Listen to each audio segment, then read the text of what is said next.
Torontonians love our islands. They're like a getaway from the city, but without having to spend several hours driving somewhere.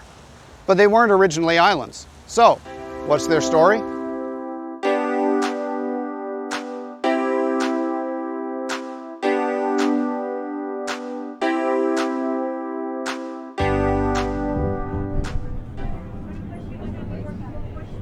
Despite the youngest of the ferries being older than I am, and the oldest being more than twice my age, I've always liked the ferry ride.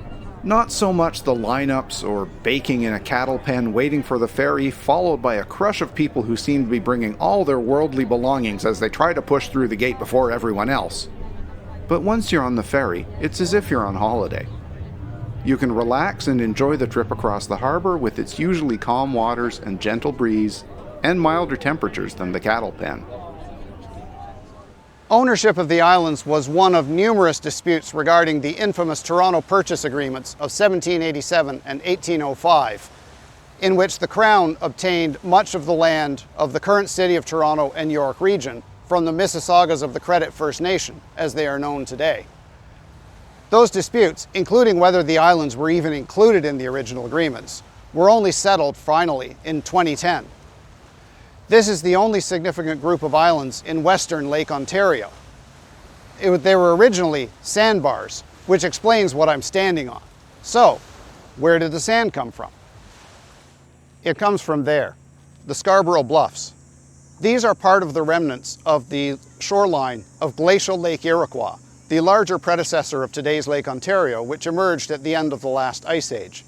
If you've ever climbed the Baldwin Steps up to Casa Loma from Davenport Road, that's part of the same shoreline. And that's where I talked about it in my video on how Toronto's shoreline has changed over the last several thousand years. There's a magic link up here, and I'll put a link down in the description so you can find it when you finish watching this video. In that video, I also mentioned the famous incline on Avenue Road near St. Clair that strands motorists every winter when we get storms. That's part of the same shoreline as well. But you might be thinking, that means that the sand is going the wrong way. After all, water flows into the west end of Lake Ontario from the Niagara River and flows in from a bunch of other rivers and streams along the shore, and it flows out at the east end into the St. Lawrence. So the water is flowing from west to east.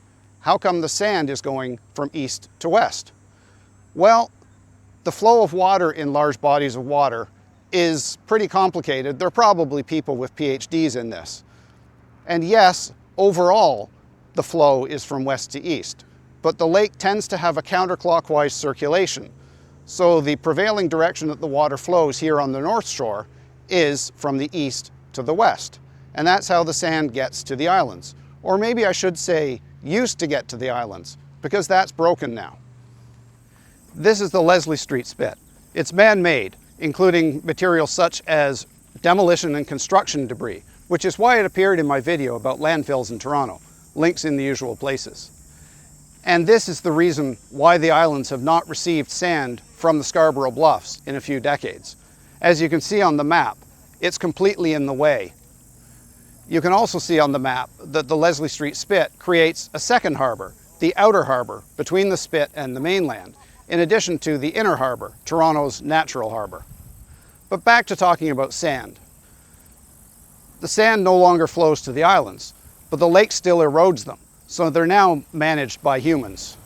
Some of that involves putting erosion-resistant materials along the lakefront, and they are also replenished with materials such as sand dredged up from the Toronto harbor. Speaking of erosion, I mentioned that the islands didn't always used to be islands.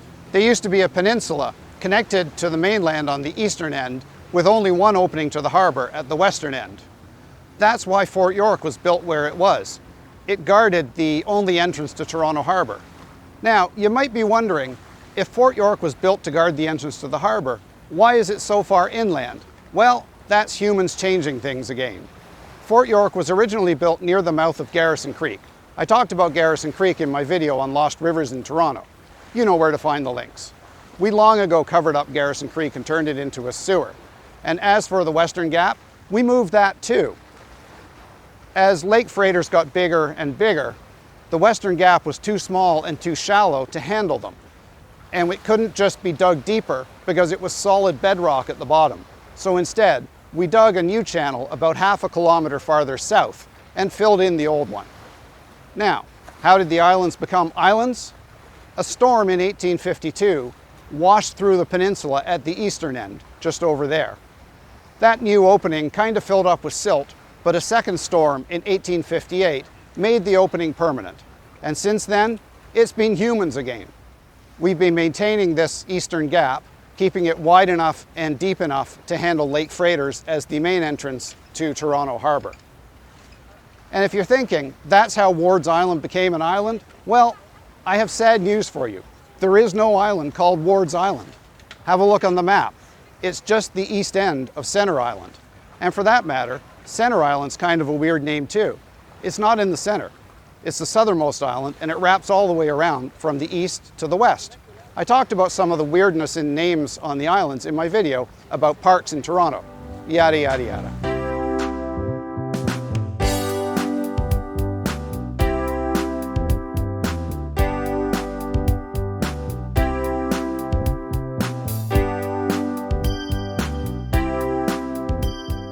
And now, as we enjoy this view from Olympic Island of the city's skyline at sunset, we've reached the end of the video. I hope you enjoyed learning a bit about the islands. If you did, you know what to do. Please like and subscribe.